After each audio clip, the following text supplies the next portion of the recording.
Hey, what is up everyone? Welcome back to another Gunpla unboxing, and today I'm going to be taking a look at this right here. I've been hearing an awful lot about this bad boy. Of course, this is the high-grade Iron-Blooded Orphans EO frame Shiden, and of course that's from Iron-Blooded Orphans like I just said already. I'm going to assume this frame was named after that asshole of a character from the original Gundam series, but either way, people have been going on about this a lot. Apparently it is an amazing kit, and I can't wait to check it out. Anyway, let's flip that around to the side for a quick look. And there are some pictures of it being used with the option set 6, which is something I have right now. I'm in the middle of reviewing as well. I was waiting to get this to use these sections here. So that will be a review coming up really soon as well. And it says, let's enjoy Gunpla in combination with high-grade MS option set 6 and HD mobile worker. Down here we've got the Barbatos with the ARM rocket launcher, the Shiden with the multi-weapon pack, which so far is pretty cool. I prefer the ARM rocket launchers personally.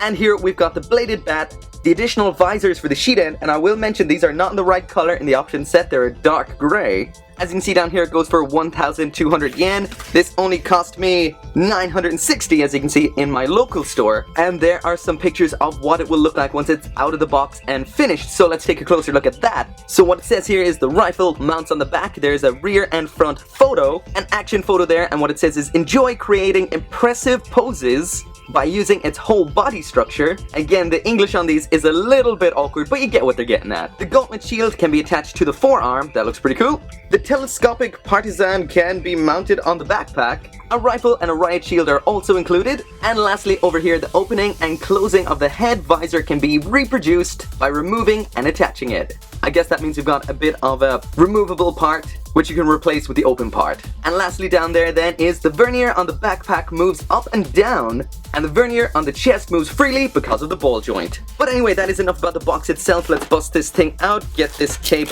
off. Again, that comes off cleanly. That's something that's stuck on by the shop, in case you're wondering. When you buy it online, there isn't one attached. Sometimes when I buy off Amazon, it's just kind of like vacuum packed. Sometimes it might have an elastic band around it, but this just tends to be in the stores, I think. It's an anti-theft thing, as you can see from this sticker here. Okay, anyway, let's get that opened up. Move that off to the side, and wow, this is a very empty box. That's a good thing, because I spend an awful lot of time building these. When I see not a lot in the box, and it's a good kit, then that to me is perfection. Anyway, runner C and runner D. Runner D in a nice kind of off-white gray. All the parts to the partisan. More parts than I would have thought. I would have thought it would only be 2 parts or only 1 part, so that's cool. It is telescopic. Chest part, it looks like down here. Flip that over. There's the weapons. There's the riot shield. This is a nice kind of lavender gray. There is the shield and there is the rifle. On to the next runner then. And wow, this is the only other pack in here.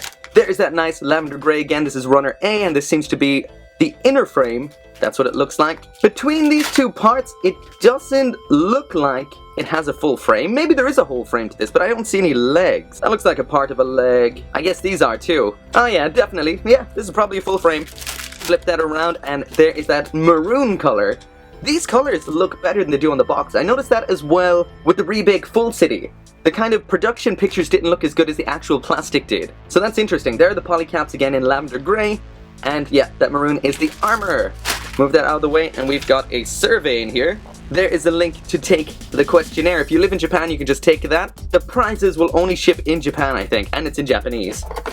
And lastly then, here is the manual. And we've got the picture of the front of the box up there, the EO frame Shiden, as well as the pilot, Hush MIDI. So we have a blurb about the mobile suit as well as the pilot. I'll take a photo of both of those and put them up now, so if you want to read them, just pause them and take a look. The rest of the instructions are exactly as you'd expect them to be, fairly standard there. On the back here, we've got some more information as well as the color guide. So I'll take a picture of some of those things again so you can read them right here if you want them. And just on an interesting note, this right here, which says the frames of the Hyakuri and the Hyakuren, and that really makes you think, because the Hyakuren didn't have an inner frame, and a lot of people suspect that it is a scrapped kit or design from Reconquista in G. And this kind of supports it, because everything else has an inner frame for the most part, except that one, and it says here it has a frame. So I think you can kind of consider that conspiracy theory kind of proved by that. Kind of. Only kind of. Anyway, that is it for the unboxing. If you want to see the review, make sure to come back for that in a couple of days. Maybe sooner, maybe later. But anyway, as always, thank you very much for watching, and I'll see you next time.